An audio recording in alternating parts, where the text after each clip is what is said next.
Hello there. Yesterday on Palm Sunday, we followed Jesus into Jerusalem at the beginning of this epic week, with shouts of praise from his followers ringing in his ears.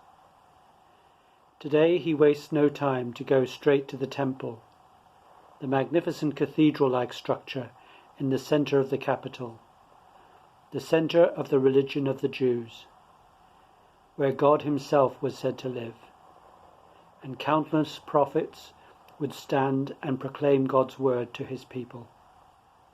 And here he finds not the praise of followers, but the challenge of opponents. I'm reading from Luke's Gospel, chapters 19, beginning at verse 45. When Jesus entered the temple courts, he began to drive out those who were selling. "It is written," he said to them, "My house will be a house of prayer, but you have made it a den of robbers." Every day he was teaching at the temple, but the chief priests, the teachers of the law, and the leaders among the people were trying to kill him. Yet they could not find any way to do this, because all the people hung on his words. One day, as Jesus was teaching the people in the temple courts and proclaiming the good news, the chief priests and the teachers of the law, together with the elders, came up to him. "Tell us by what authority you are doing these things," they said. "Who gave you this authority?" He replied, "I will also ask you a question. Tell me, John's baptism, was it from heaven or of human origin?" They discussed it among themselves and said, "If we say from heaven, he will ask, 'Why didn't you believe him?' But if we say of human origin, all the people will stone us, because they are persuaded that John was a prophet." So they answered, "We don't know where he was from." Jesus said, "Neither will I tell you by what authority I am doing these things." He went on to tell the people this parable. A man planted a vineyard, rented it to some farmers, and went away for a long time. At harvest time, he sent a servant to the tenants, so they would give him some of the fruit of the vineyard. But the tenants beat him and sent him away empty-handed. He sent another servant, but that one they also beat and treated shamefully, and sent away empty-handed. He sent still a third, and they wounded him and threw him out.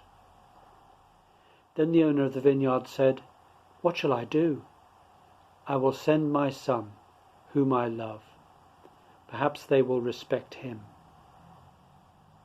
But when the tenants saw him, they talked the matter over. "This is the heir," they said. "Let's kill him, and the inheritance will be ours." So they threw him out of the vineyard and killed him. What then will the owner of the vineyard do to them? He will come and kill those tenants and give the vineyard to others. When the people heard this, they said, "God forbid." Jesus looked directly at them and asked, "Then what is the meaning of that which is written? The stone the builders rejected has become the cornerstone. Everyone who falls on that stone will be broken to pieces. Anyone on whom it falls will be crushed." The teachers of the law and the chief priests looked for a way to arrest him immediately, because they knew he had spoken this parable against them. But they were afraid of the people. Jesus could be ferocious if he wanted to be, as with the corrupt money makers, making a quick buck in their souvenir shops, where he literally turned the tables. He could also be ingenious, as when he wins the argument with self-appointed experts, by getting them tied up in their own knots. But what is provoking all this anger? Who really is this man? His story of tenants asking their landlord for a rent holiday, and goodness knows there are many people right now in that particularly horrible position, that quickly escalates into open warfare. Jesus portrays himself as the last in the long line of prophets, rejected by his hearers.